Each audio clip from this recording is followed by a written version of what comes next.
அவன் சுடு தண்ணியிலேயே கைய விடுவான், உன்னை சும்மாவா விடுவான்.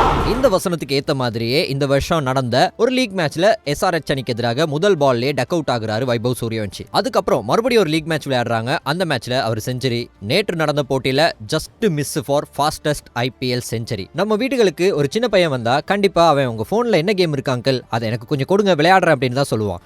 ஆனா இந்த பையன் கிரிக்கெட் கேம் மாதிரியே எல்லா பந்து வீச்சாளர்களையுமே போட்டு துவம்சம் பண்ணிட்டு கடைசியாக அங்கிள் உங்க பேர்ல என்ன ரெக்கார்ட் இருக்கு, அது இனிமே என் பேருக்கு மாத்திக்கிறேன் அப்படின்னு சொல்ற மாதிரியாக கிறிஸ் கெயிலோட 14 வருஷ ரெக்கார்டை 15 வயதான இந்த பையன் முறியடிச்சிருக்கான். ஒரு IPL சீசன்ல அதிகூடிய சிக்ஸர்கள் விளாசின வீரர் அப்படிங்கிற சாதனை இத்தனை நாளாக கிறிஸ் கெயில் வசம் தான் இருந்தது, 59 சிக்ஸர்களோட. அதை முறியடிச்சிருக்க இந்த குட்டி பையன் இப்போதைக்கு 65 சிக்ஸர்கள் ஒரே சீசன்ல. அதே போலதான் 15 வயசான பையன் 16 பந்துகள்லயே IPL நாக் அவுட் போட்டியான இந்த எலிமினேட்டர் போட்டியில ஒரு ஆஃப் செஞ்சுரி. 2014ஆம் ஆண்டுல கிங்ஸ் 11 பஞ்சாப் அணிக்கு எதிராக சுரேஷ் ரெய்னாவோட அந்த 16 பந்துகள்ல ஆஃப் செஞ்சுரியை இவரு இன்னைக்கு சமப்படுத்தி இருக்காரு. அன்னைக்கு 25 பந்துகள்ல 87 ஓட்டங்களோட சுரேஷ் ரெய்னா ரன் அவுட் ஆகாம இருந்திருந்தா என்ன ஆகியிருக்கும் அப்படிங்கறது தான் இந்த சின்ன பையன் கண்ணு முன்னாடி கொண்டு வந்து நிறுத்திட்டான். ஏனோ தானோன்னு செட் பண்ண ஃபீல்டிங் எகெயின்ஸ்டாக இவர் விளையாடி இருந்தாலும் பரவாயில்ல, பேட் கமின்ஸ் மாஸ்டர் பிளான்ஸோட வந்திருந்தாலுமே கூட, ஸ்ட்ரைட்டா ஒரு மிட் ஆஃப் வச்சிருந்தாலுமே கூட, கேப் பிஎஸ் பண்ணதாகட்டும் இல்லனா எல்லா ஷார்ட் பால்ஸையுமே கிரவுண்டுக்கு வெளியே அனுப்பினதாகட்டும், தம்பி பயங்கரமான ஒரு மெச்சூர்ட் பிளேயராக இப்ப எல்லாரோட கண் முன்னாடியும் தெரியுறாரு. போட்டி முடிஞ்சதுக்கு அப்புறமாக ஹங்கிரி ஃபார் மோர்னு போஸ்ட் போட்டு